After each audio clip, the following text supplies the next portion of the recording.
నిత్యానందం. నా పేరు శ్రీ నిత్య పుష్కరానంద్ అండి.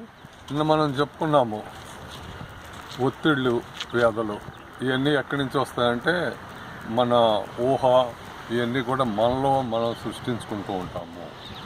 అయితే మనం సృష్టించుకుంటాం అందరూ తెలుస్తుంది. అయితే అవి ఎక్కడ మనని బాధిస్తాయి, అవి ఎక్కడ ఉంటాయి, వాటి నుంచి ఎట్లా మనం ఉపశమనం పొందాలి అనేది ఈరోజు మనం తెలుసుకుందాము.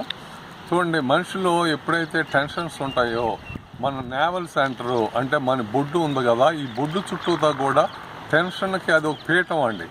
ఎప్పుడైతే మనలో టెన్షన్ ఉందో, మనసులో ఒత్తిడి ఉందో, ఇదంతా ఒత్తిడంతా పోయి ఆ బొడ్డు చుట్టూతా ఏర్పడుతుంది. ఆ బొడ్డు చుట్టూతా ఏర్పడినప్పుడు జీర్ణకోశం మీద ప్రభావం పడుతుంది. అన్నం అరగదు, వికారంగా ఉంటుంది, విరోచనాలు, అరగకపోవటం, తిండి మీద ధ్యాస లేకపోవటం, ఇవన్నీ ఎన్నో ఒకదానికొక లింక్గా ఉంటుంది. మనకి ఏం చేయాలో అర్థం కాదు. ఎక్కడ ఎవరు మందు వెళ్ళేస్తుందాం, ఎవరిని అడుగుదాం, ఏం చేద్దామని మనం ఆతులతో చూస్తూ ఉంటాం. దానికి సమస్య పరిష్కారం కాదు. దీని పరిష్కార మార్గం ఒకటేనండి. ఏమిటంటే ఇది ఎక్కడ ఉంటుంది స్ట్రెస్ అనేది దానికి మనం చెప్పుకుందాం. ఇప్పుడు స్ట్రెస్ అనేది నేవల్ సెంటర్ అంటే బొడ్డు చుట్టూతా ఏకీకృతం అయి ఉంటుందండి.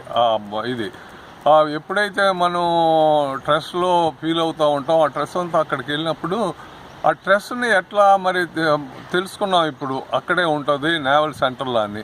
దాన్ని ఎలా రిలీజ్ చేయాలంటే ఒకటేనండి, ఓ మార్గం ఉంది. ఏ మార్గం అంటే దాన్ని మనం ఇప్పుడు చూడండి, స్ట్రెస్ ఉందని మనకి తెలిసినప్పుడు దాన్ని మనం ఎంతవరకు ఆ స్ట్రెస్ని డైల్యూట్ చేయవచ్చు అంటే మనలో ఉన్న స్ట్రెస్ని అంతా ఒక్కసారి అయితే తీసేయలేము, దాన్ని డైల్యూట్ చేయొచ్చు. ఎట్లా డైల్యూట్ చేయొచ్చు అంటే ఇప్పుడు చూడండి, యోగాలో మీరు చూసే ఉంటారు, బాగా అరుస్తూ ఉంటారు నోరు పెట్టుకుని అలాగనే ఎప్పుడైతే మనం ఏడవాలనిపిస్తే ఏడవండి, కింద డొల్లండి, లేకపోతే బాగా అరవండి, లేకపోతే ఇంకో భాషలో ఎవరినో బాగా ఇది చేసి మాటలతో వాళ్ళని ఇది చేయాలని బాగా అరవండి. అది అరిచినప్పుడు ఏమవుతుందంటే లోపల స్ట్రెస్ అంతా బయటికి వెళ్ళిపోతుందండి. బయటికి వెళ్ళినప్పుడు మనకి రిలీఫ్ అవుతుంది. అట్లా ఒక 20 నిమిషాలు మీ ఇష్టం వచ్చినట్టు చేయండి. పెద్దగా బాగా అరవటం కానీ, కింద డోలటం కానీ, మీరు ఏం చేయాలంటే అది టెన్షన్ ఇదిగా ఇంటెన్షన్గా చేయండి. ఆ పని ఇంటెన్షన్గా 20 మినిట్స్ చేసిన తర్వాత ఏం చేస్తారంటే నిదానంగా ఒకసారి కూర్చొని కళ్ళు మూసుకుని ఏం జరుగుతుందో చూడండి. ఎప్పుడైతే మీరు బాగా అరిశారో లోపల ఉండదు ఈ శక్తి అంతా, ఈ టెన్షన్స్ అన్నీ బయటికి వెళ్ళిపోతాయండి. నోరు ద్వారా, ఈ మనం అరుపుల ద్వారా, ఈ గాలి ద్వారా బయటికి వెళ్ళిపోయి అక్కడ శూన్యం ఏర్పడుద్ది.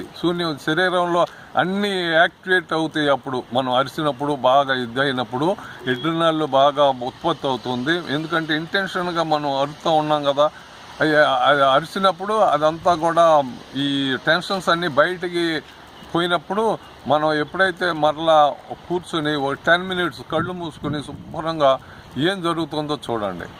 బయట ఉన్న ఈ ప్రాణశక్తి ఇదంతా కూడా నిదానంగా మన శరీరం అన్ని భాగాలని నింపుతూ ఉంటుందండి. నిదానంగా మీరు శ్వాస తీసుకుంటా గమనించండి ఏం జరుగుతుందనేది. అప్పుడు శరీరం అంతా కూడా ఆ ప్రాణశక్తితో నింపుతూ ఉన్నప్పుడు, నిండిపోయినప్పుడు తర్వాత మీకు ప్రశాంతత ఏర్పడుతుంది. ప్రశాంతత ఏర్పడినప్పుడు మీకు ఆ టెన్షన్ నుంచి దూరం అవుతారు. ఇక్కడ నేను ఇంకొక విషయం చెప్పదలుచుకున్నాను అండి. టెన్షన్ ఇప్పుడు మనందరం కూడా ఇప్పుడు అంతా కంప్యూటర్ యుగం, చదువులు, ఇవన్నీ స్ట్రెస్ అంతా కళ్ళల్లో నుంచి మనం కళ్ళతో పనిచేస్తున్నాం. అంతా ఇప్పుడు చేతులు శరీరం కంటే కళ్ళతో చేస్తున్నాం. కళ్ళు రెండు కూడా టెన్షన్స్కి ఒక కేంద్రాలండి, మీరు బాగా గుర్తుపెట్టుకోవాలి. అందుకనే ఎప్పుడైతే మనం టీవీలు కానీ, లేకపోతే కంప్యూటర్లు కానీ, లేకపోతే పుస్తకాలు కానీ చదివినప్పుడు బాగా టెన్షన్ ఫీల్ అవుతాము. అప్పుడు టెన్షన్ ఫీల్ అయినప్పుడు ఆ టెన్షన్ అంతా ఎక్కడ ఉంటుంది, కళ్ళల్లో ఉంటుంది. ఎప్పుడైతే మీరు అప్పుడు వెళ్ళి ఎమ్మటే నీళ్లతో కళ్ళను కడుక్కుంటే మీకు టెన్షన్ బాగా రిలీజ్ అయిపోద్దండి. ఆ టెన్షన్ రిలీజ్ అయినప్పుడు అమ్మ అనిపిస్తుంది. కాబట్టి మనలో ఉండే టెన్షన్లు ఈ విధంగా మనం కొంత తగ్గించుకున్నప్పుడు మన ప్రశాంతత ఏర్పడటానికి చాలా ఉపయోగపడుద్దండి. అలాగనే వీటన్నిటినీ కూడా మనం ఒక క్రమ పద్ధతిలో, అదే కనుక ఇక్కడికి వస్తే ఈ పరమహంస నిత్యానంద పీఠంలో ఒక ధ్యానాన్ని నేర్పుతారు. ఆ ధ్యానం ద్వారా ఆనంద స్ఫురణ అనేది జరుగుతూ ఉంది. ఆనంద స్ఫురణలో ఈ టెన్షన్లు అన్నీ కూడా శరీరాన్ని నుంచి తీసేసి మిమ్మల్ని పూర్తిగా ఆనందంలో మునిగేటట్టు, ఆనందంలో ఓడలాడేటట్టు చేస్తూ ఉంటారు.